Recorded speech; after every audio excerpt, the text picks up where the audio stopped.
wanted us to get together on this session to kind of bring our minds together, mainly just as a call for us as friends to get a better understanding of what the next economy will look like. There's so much conversation out there about the next economy. But after I watched this particular video of Elon, which we'll put in the comments or in the description of this, I kind of felt that he's speaking about things that in a material way represent what this next economy is going to look like, from energy to space to AI to robotics, and then energy being the source of this whole thing. And then we're here just pretty much to debrief some of the stuff that was on that podcast, and take it from there. But maybe like as a starter, maybe each of you guys can like say, what you think. What was your take, like your high level takeaways from your perspective of that video and how it represents the things we need to know about the future? Seb, you go first. I was late. I'll follow. Okay, cool. So some of the things that, I mean, I kind of took it from a finance and energy perspective, just so I could add some interesting questions here.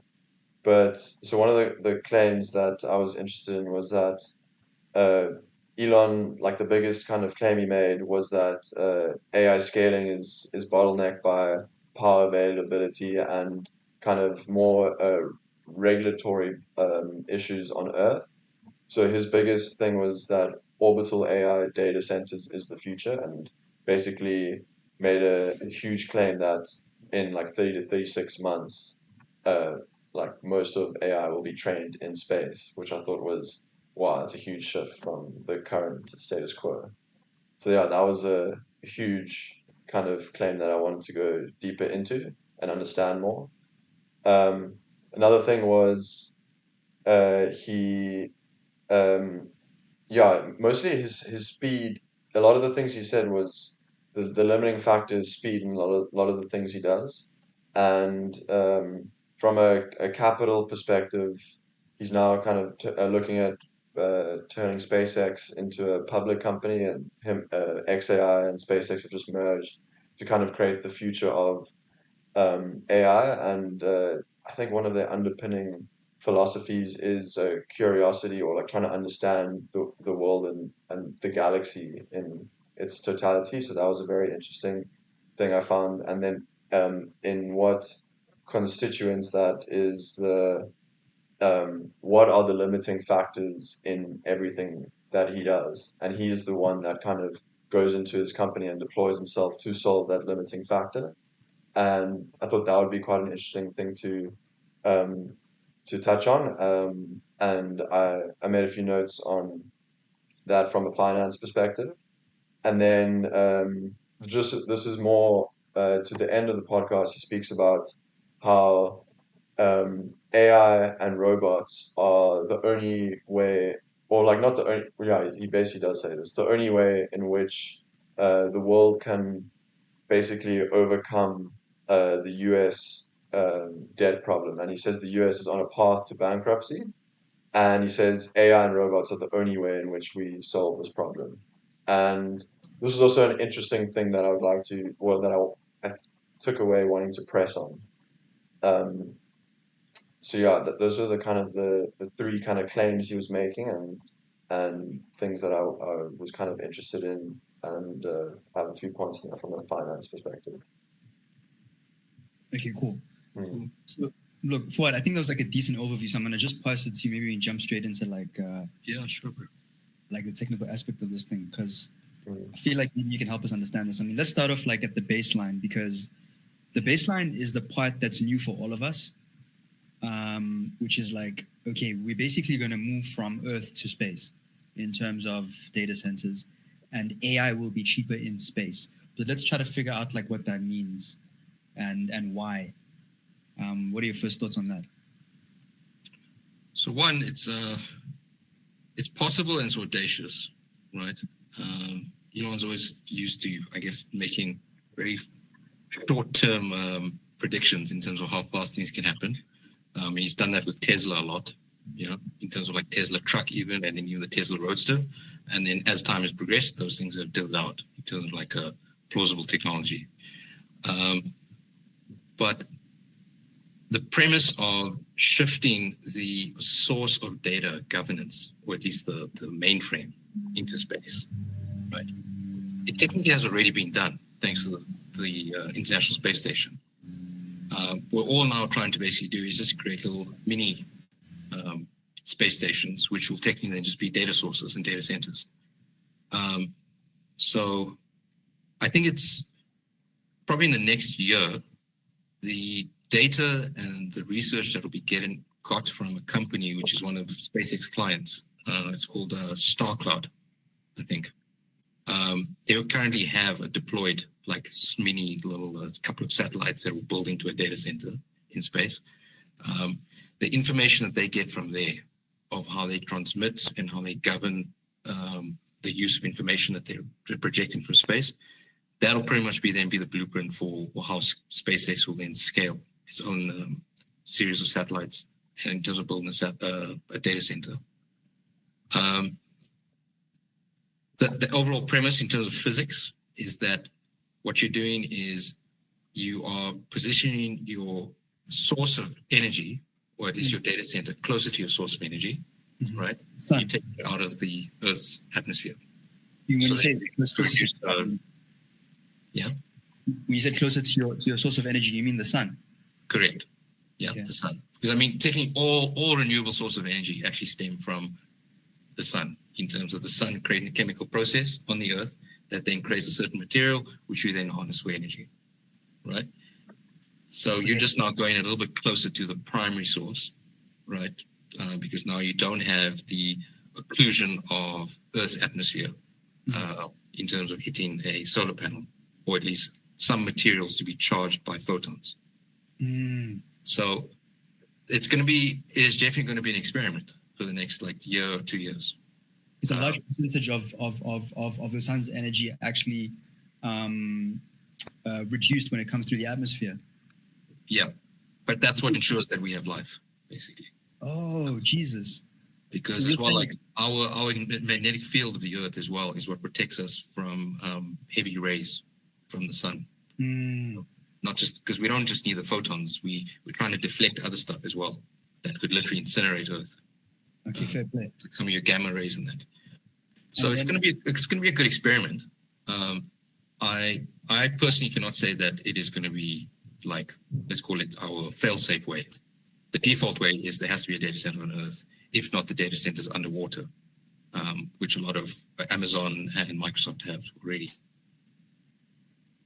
So then, when you said that the space station is already like governing distribution of data, is that what you said? I didn't understand that part. Well, it's kind of like your use case one of like proof of concept, that we can have a large physical body of matter built by man that orbits the Earth and then transmits information. Okay, got it. Yeah, because now it's technically what we're doing is what they plan to do, at least, is to build more of these, right? And rather than have a consensus of there's a global initiative to create one international space station, it's now space is privatized, and it's whoever gets there first has first advantage. Okay, cool. Then I don't know, between you and Seb, like, what's the reason that this is cheaper in orbit to have data centers floating around in orbit versus on land? What are the factors that make it cheaper? So from my side, it's the primary factors is your source of energy generation. If the data center is physically on the ground, right, you need to power it, and you probably power it with a power plant. And that power plant is a large volume of physical matter, right? If there is some downtime, the maintenance, then you are subject to the downtime maintenance of that power plant before you can actually do anything with training your data center again. And then the other factor then is weather, because you have cloud cover, you have bottlenecks that could happen in the supply chain of getting stuff to the power plant. So what Elon is trying to do is eliminate that entire physical factor and just have direct exposure to the sun. And then there's another one like containment of heat, like within an enclosed environment that needs to be that heats up a server and needs to be cooled down with like 2x more energy than is required at the least to power the thing. But that's Right. not an issue in space. Not as much as is on Earth, because the reality is you have more bodies on Earth, more physical pieces of material to do heat exchange with, Okay. right? Whereas if you're in space, you pretty much just got the void of dark matter between us and Earth. I mean, us and the sun, right? And then it's, let's call it, rather than dealing with 4 or 5 different materials where heat dissipates in, you're just dealing with one. So your factor of dissipation is less. And so that's why it could potentially actually be a lot more efficient. Okay. Yeah. Seb, any other ideas on what makes it cheaper? Yeah, I would just say, there's things that make it more expensive too, which would be launching it off of Earth and kind of getting the infrastructure in place to be able to like overcome the scaling problem. But I guess once that problem is solved and the infrastructure is in place and they have that economies of scale to unleash it, then that will probably solve itself. But more from the perspective not of cost, but of just being able to unlock 100% electricity generation from solar panels in space. I mean, you don't have a day and night cadence, so you unlock a whole lot of energy that is constrained on Earth.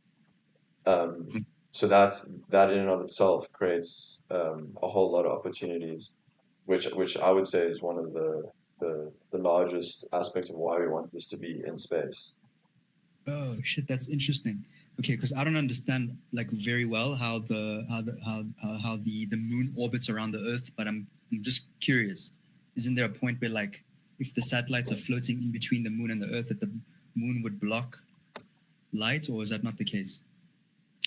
It would be temporarily, but the idea is, imagine like you take an orange, Yeah. right, and like you cut an orange in half. Yeah.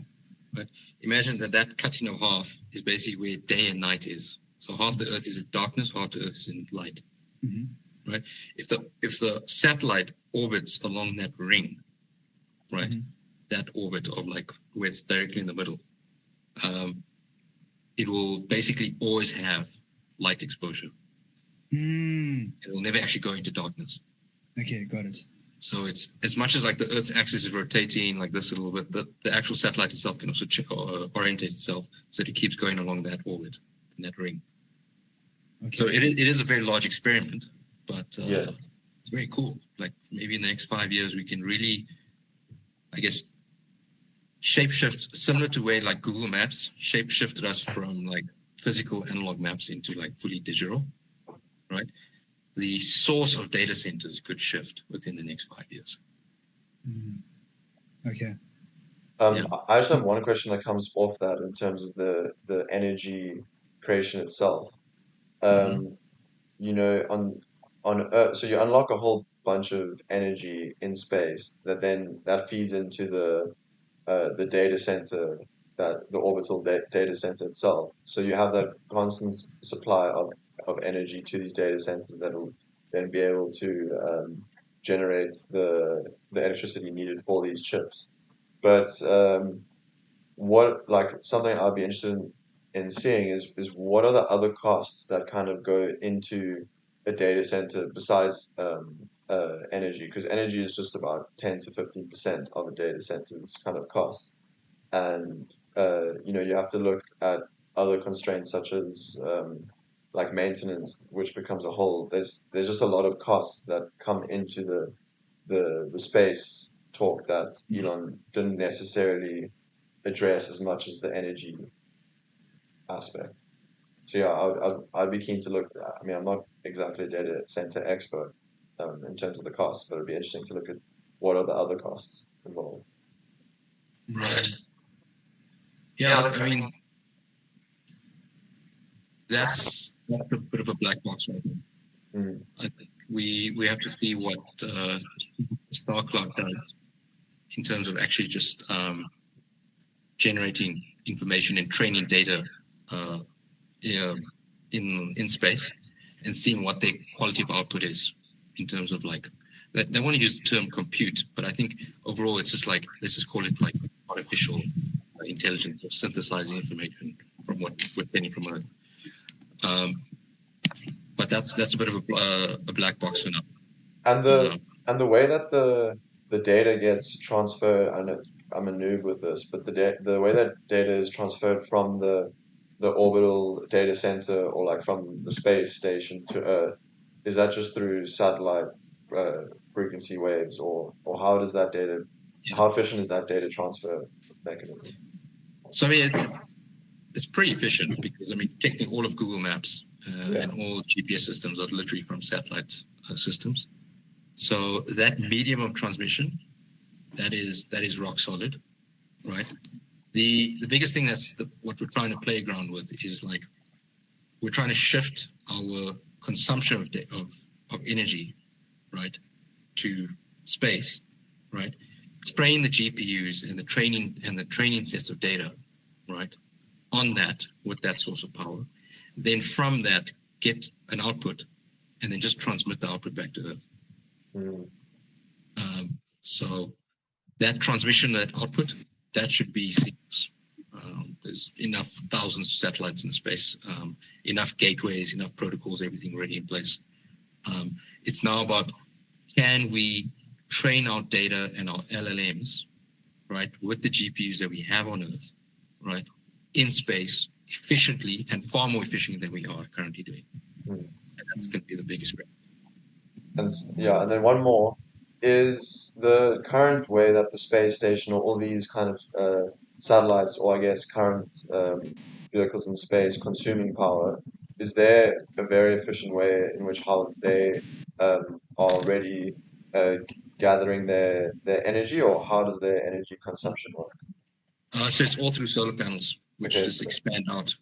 So much like the James Webb Telescope. They use a process of origami to actually fold all of those sheets into like a perfect spiral. And then they reverse it to basically power the vehicle. That almost looks like a hovercraft as it goes out into space. But it's all literally just solar panels and foil that's just been folded. Wow. Yeah. I want to pull up a picture of that and what that looks like. Yeah, I'll find it for you. It's very, very cool, man. A nice thing about it as well is that it's based on the principles of heat transfer, right? To transfer more energy, right, you need to have a high surface area of like a material that you're trying to transfer energy into, right? So what we try and do is, like, if you've seen with a lot of solar panels on top of roofs or even on top of parking lots, right, you're just trying to maximize the surface area and exposure to sun. But now in space, you don't want to do too much of that, because the object itself, right, the solar panels are traveling faster than anyone else on Earth, right? So you need to, in a way, kind of also like accommodate space debris that would hit the panels, but the panels itself can still operate. It's very similar to like an aircraft wing. An aircraft wing can take bullets, but it can still function. So that's going to be that little conundrum of how many solar panels do we need to put on the data center to actually power it. But we'll see how it goes. I mean, they have enough knowledge, I think, from the International Space Station to make something a bit more of an efficient design. Wow, very interesting. And I think once they figure out like dexterity on robot hands, which is what Elon talked about as being like one of the biggest problems in robotics, because the 3 parts is intelligence, body, and hand. The first 2 are pretty much solved. Then you can obviously like deploy an Optimus robot towards a satellite to fix stuff that needs to be repaired. Or maybe a hand, like in that movie, A Leader, you know, those little pieces of mechanical organs running around. Maybe it could just be like a hand that lives on each satellite that could fix stuff, because that's pretty much all you need. You just need to know what the problem is and then be able to have like human-like hands to wire whatever needs to be wired back. I don't know if it could be more complex than that, but that would be a guess. No, that's exactly part of his plan. The Optimus robot is, let's call it the accelerated human race for achieving SpaceX's goal of getting humans on Mars. It'll first be a robot on Mars. So it probably will be some version of Optimus Prime. Well, not Optimus Prime, but Optimus. Sorry. But definitely the objective is you need to have digital hands to compound human labor, right? In the absence of human labor, right? Get everything working. And then it's the guardrails are safe for humans to explore, and then the human life can go and achieve. I think as well, the way the data center will be built is similar to how current data centers are built on Earth, which is that you technically have two data centers, right? It's much like having two power plants. You have one that's running, and you have another one that's going back up, right? And then when the other one needs to be shut down for maintenance, the other one is running. So that's how they'll build it. They'll build it in tandem. Fire.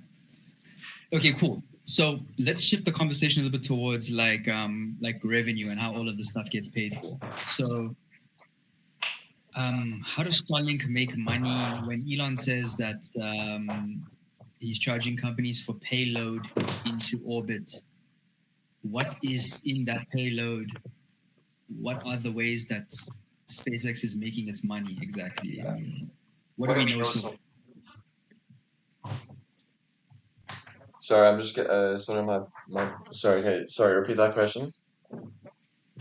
The question is, how is SpaceX currently paying for all its expenses? Elon charges for payload, and then there's probably some revenue model that's tied with taking stuff for other companies up into space.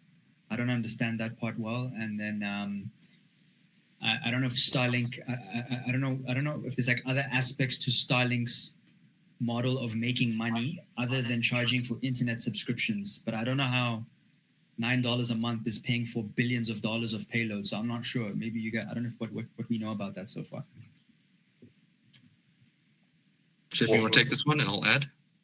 Yeah, well, just one thing that I did research was just how much it takes to launch like a Falcon 9 rocket is about $67 million. So on my research. So to try and get this reusable rocket up, which isn't obviously like fully reusable yet, there is a massive cost involved, and so to get these things up into space is a large cost. But on the revenue model of Starlink, I'm not too privy to that information. So from SpaceX, basically what they're doing is their main client is governments. Okay. So the government from a country is basically requesting a series of satellites to be sent up, right? And then they're going to obviously run their telecom communications for that area and that region, right? So therefore, the millions come in easily with just all the different governments, right? As well as maybe military departments of governments, right? Then comes the let's call it the second tier, which is more so just the general subscription of the everyday user for being an internet service provider. Okay, so there's like enterprise and direct customer, basically. Yeah, so SpaceX is direct customer, which is their direct customers is governments and other, let's say, like defense and military companies.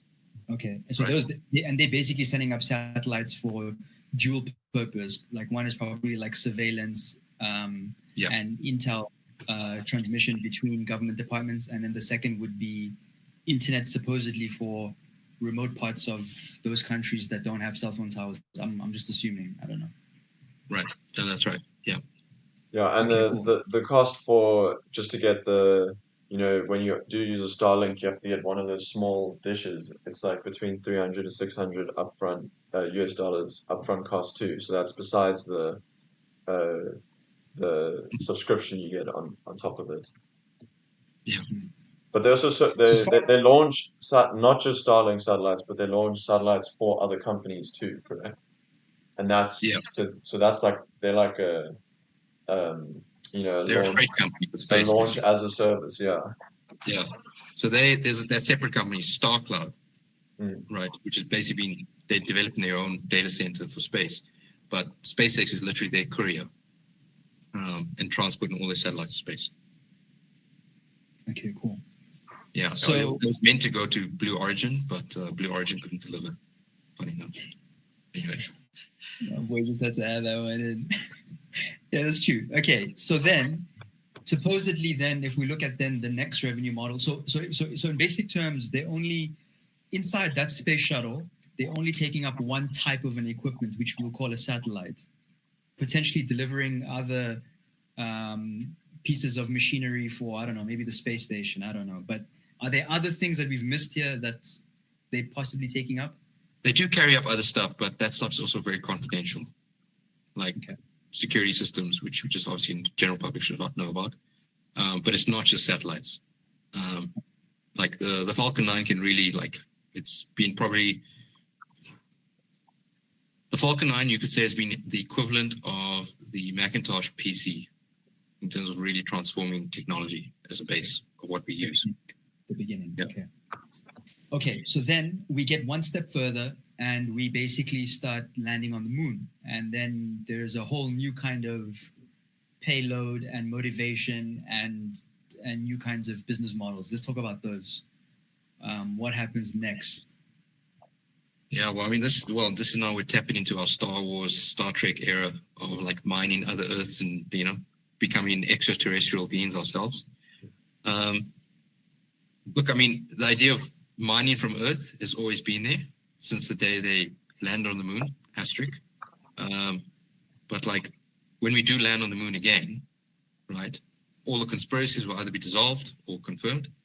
And then what we'll do is there'll be the ability to actually then try and get lunar material to then be used for creating and manufacturing, let's say, chips.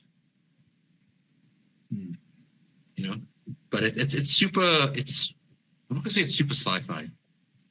It's just there's a lot of black box and a lot of just tinker tailoring and just trying to figure out if this works and, like, you know, proving and disproving hypotheses. Okay. Yeah. And then there's other adjacent business models, right? Such as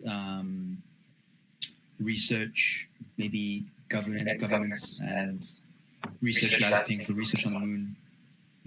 Then there's space travel, right? Tourism. Because lots of oaks have lots of extra cash to just blow. And there's less and less things to spend it on. Marginally. So then that becomes sort of like a big ticket thing. And then does anything change, like in terms of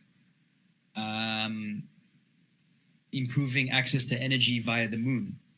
Does it become easier, cheaper? Let's talk about that. So from physics perspective,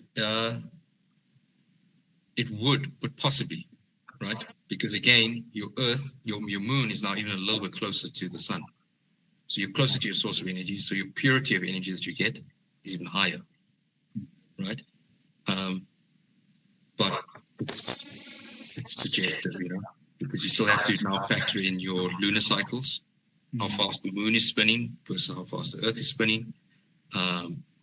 And yeah, so there's a lot of factors to consider. But let's call it just on hypotheticals and like to speak in, like, say, hyperbolic terms or like just trends and limits, like it would make more sense to go and source more raw material from the moon than trying to extract it from the Earth, because we're kind of reaching a bit of the limit of human ability of extracting in terms of from the Earth and minerals. And so that's why there's pretty much, it's not an arms race, but it's a minerals race to the moon, you know. And it's obviously first advantage, whoever gets there first. So it's really China versus the United States. I mean, Russia can also throw itself in the ring, but I mean, I think Russia, they got their own stuff that they want to sort out. Fair play.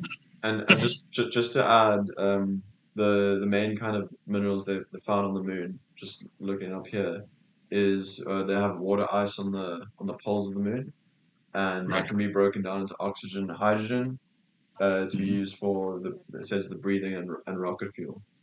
So that's like the largest thing they've said here. But there's also metals and building materials in the moon too, like iron, aluminium, titanium, magnesium, calcium, silicon, carbon, which is quite cool. Oh, that's sick. So they can basically use the ingredients of the caps to produce fuel and refuel from there for further travel, because that becomes then like the primary base for Mars, right? Correct. And then so basically it's the next Africa and the size of Africa. Pretty much, bro. Is that right? Well, let's call it the moon will be the 8th continent of the human race. That's crazy. The moon they, doesn't have a night and day, right? Correct?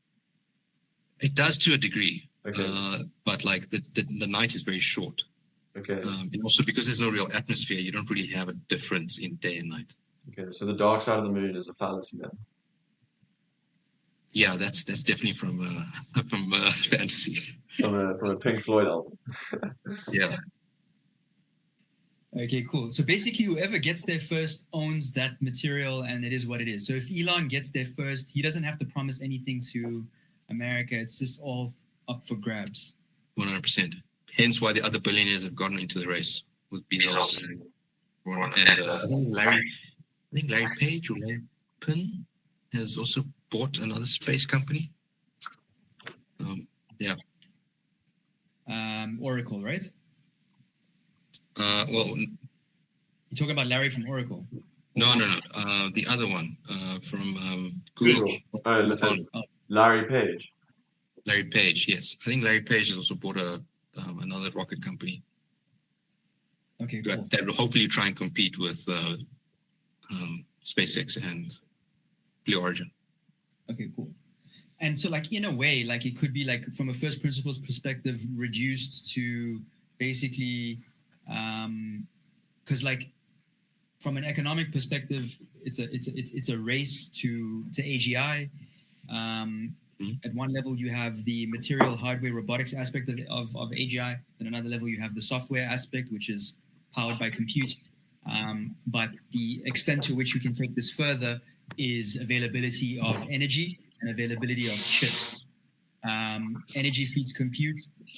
Chips are what are used to power AI. And then if we go one level deeper, we're basically talking about raw material access in order to produce chips, of which the moon presents like an additional supply that far outweighs what's available on Earth. Is that the reason? Is that the only reason for the shortage of chips, or are there other reasons?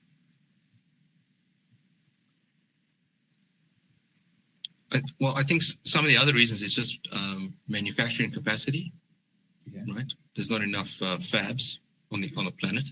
What is a fab? A fabrication plant. Like it's a manufacturing place, basically. Okay. But I think part of like what's currently right now, the economics of how AI has affected, let's say, the supply chain industry of making computers, is create a massive shortage of RAM. Right? Because as much as that you produce your GPU and your CPU, right? If that is like, let's call it the prefrontal cortex of a human brain, right? The GPU or the CPU, right? You still need your backside of the brain, which actually retains your memory. So that's more infrastructure, that's more hardware. So that's RAM, all the RAM chips. So currently the price of RAM is like 200, 300% higher than it was like 2 years ago.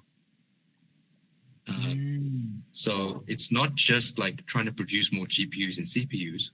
You've got to produce all the periphery and assisting hardware, right, to actually build the digital brain. Right now, where's all that material coming from? Because there's only a finite amount of cobalt and raw earth minerals. Plus, then you have all your existing devices on the planet that require that. So all the PCs, everyone's office, everyone's car, everyone's mobile phone, like aircraft, cars. So you have an existing infrastructure of, let's say, an existing demand pool, right? But now you're going to put more strain on trying to get more raw materials from the existing pool. So why not just rather go from this pool, let's just go to space. Fair play. And pull from there. Because right now, like, funny enough, like buying RAM is like the equivalent of buying gold. like you would actually appreciate in value if you just bought hardware because That's fine. it's so in demand. Yeah. Okay. So it's accessing raw material, building chips, which leads to, I guess, these other factors. And then there's the shortage of also supporting materials. And then, and that becomes, do you think 90% of the motivation for 90% of the oaks that want to go to the moon? And then I would say 60 or 40%. I'd say the other percentage is actually compliance. You know, if you were to operate in a perfectly free market in any country, right, then just build as many data centers you want in the country. You know, you've got no compliance issues, you've got no regulations, right? But part of this bottleneck of slowing down the expediency of building computing power, right, is the natural guardrails of a sovereign country. You know, you have to do geological studies. You have to ensure that it's safe. It takes time. Years are money. So rather bypass that, let's shoot to space. It's a free playground. And let's see what we can try and do. Okay. So there's basically there's no regulation, and that's a massive thing. Yeah. To speed up the whole race. Okay. It's also another thing of like, similar to how Glencore got access to many major mines around the world, right? You can start to set the price right at the beginning of the upstream production cycle. You can set the price, you know. So if China or the US gets there and starts being able to mine off the moon, they can set the price because they got there first. Okay. But does that mean? But that doesn't mean they bring those materials back down to Earth, right? Not necessarily. No, they'll probably try and the objective is, well, one, maybe you can for sure. You can bring the materials back down, right? Then that reduces your dependency on your current supply chain for a sovereign country on, let's say, other countries for supplying material. But you're pretty much now like, you're pretty much having that similar effect of when America, let's say, lost the red tape on shale gas production, right? And then they started producing shale. And that now competed with crude oil price. And now it's obviously where it is at currently.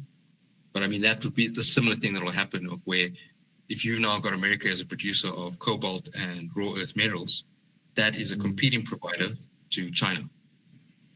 So now your market will shift in terms of at least sources of where you can get your stuff from. Okay.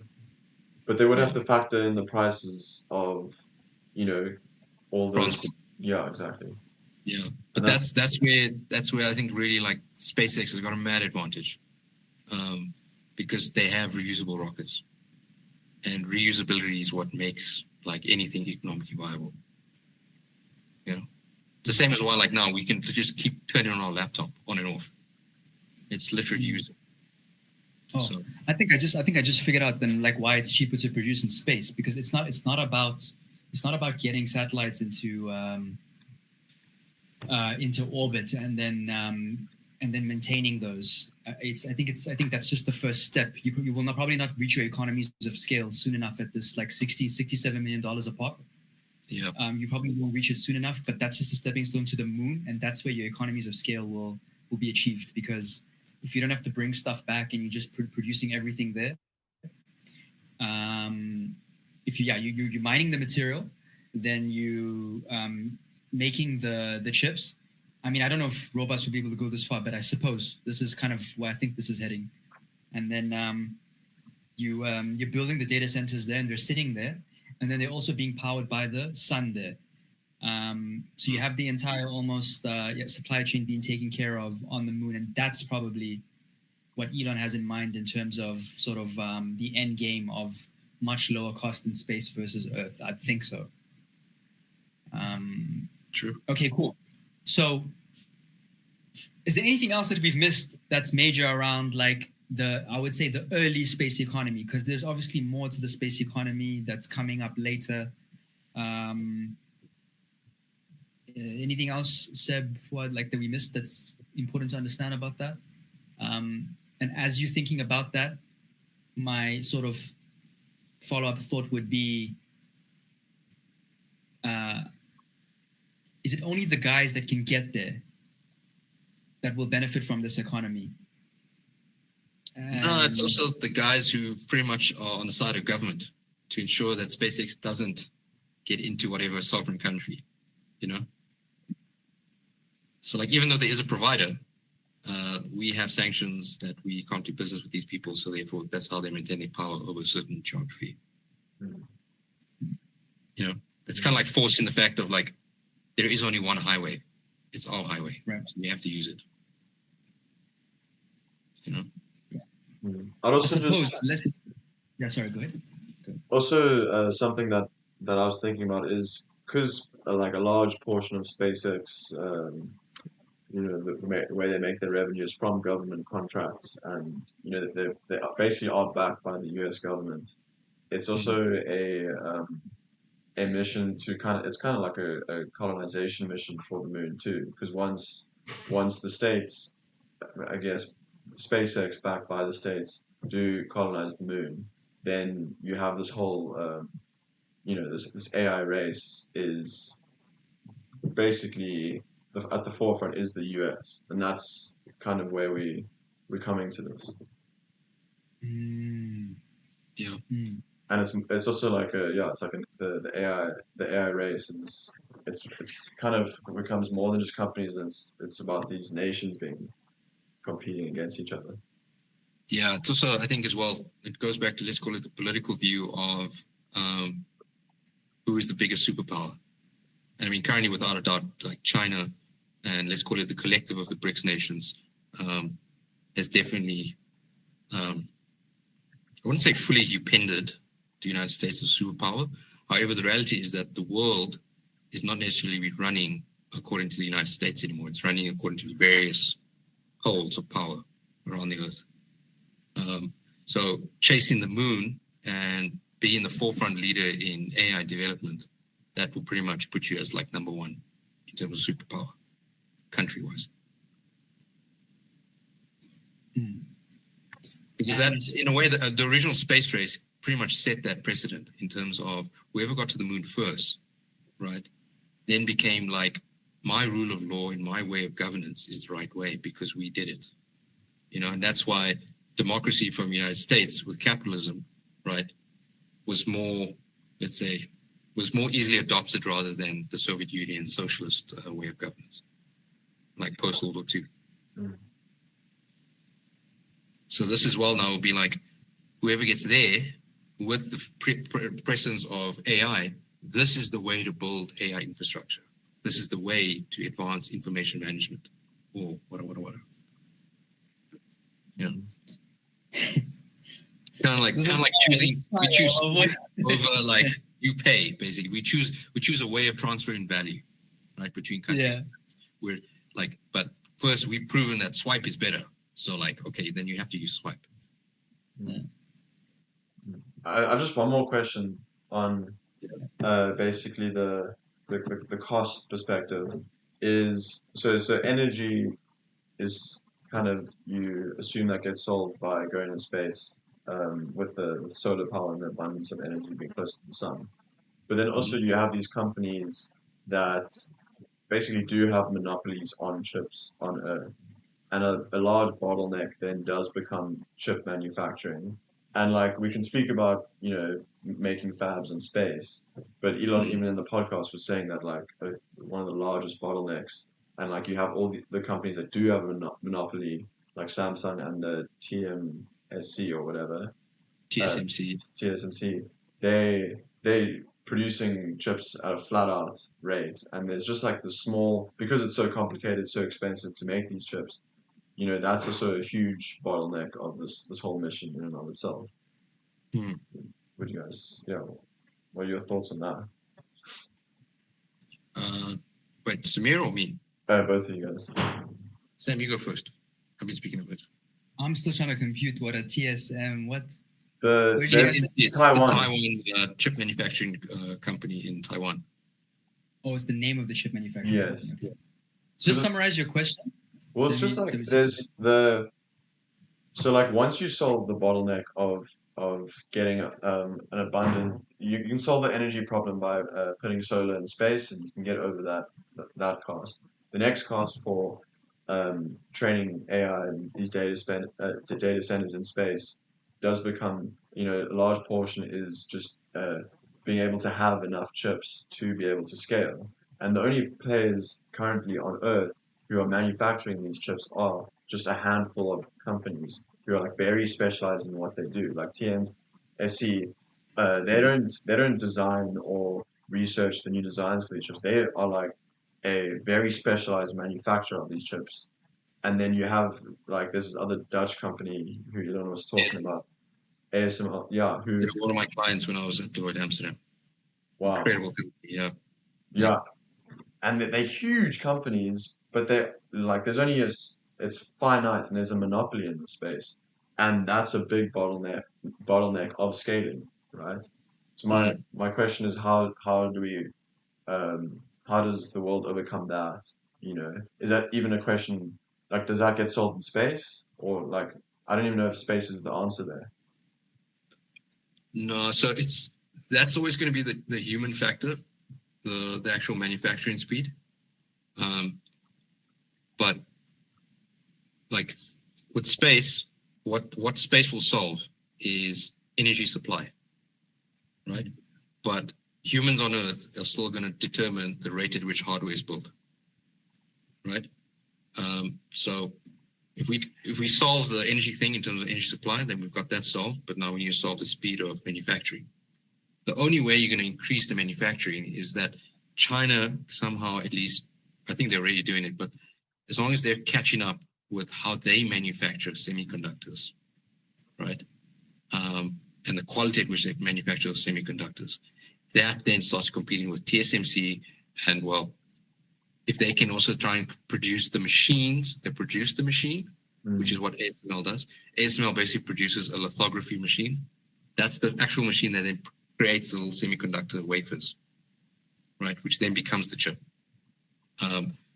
If China can produce that type of, let's call it an equivalent, if not better, ASML machine, then the playground will change in terms of the cost of manufacturing.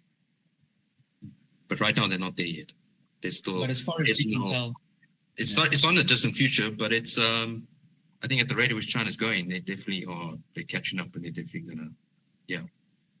and as far as we can tell, they're manufacturing it already on behalf of NVIDIA. So it's just a question of like who has access to that knowledge and who's willing to sort of like start their own businesses. But gents, there's like a minute left on this thing, and we could take a decision. This has been it's been a fire first half. I won't lie. Yeah. We can either call it a day and call this part one, and maybe that's what we're feeling, or we can join back again. Maybe do another. I think I have enough bandwidth for another 20 minutes, 25 minutes. We don't have to do it all in one go. We can do this again, but which one do you prefer? Do we call it a day now, or do you want to? So I did have a hard stop at 4, but it's fine. I let my phone ring because I was enjoying the chat. But I would like to have a part 2, so we can stop at 15. And I think something we didn't address early on when we spoke was, I think it was about like America going bankrupt, the economy, and why it's important to get AI to space. I think we can unpack that over the next part 2 even. It's about to end. Thank you, gents.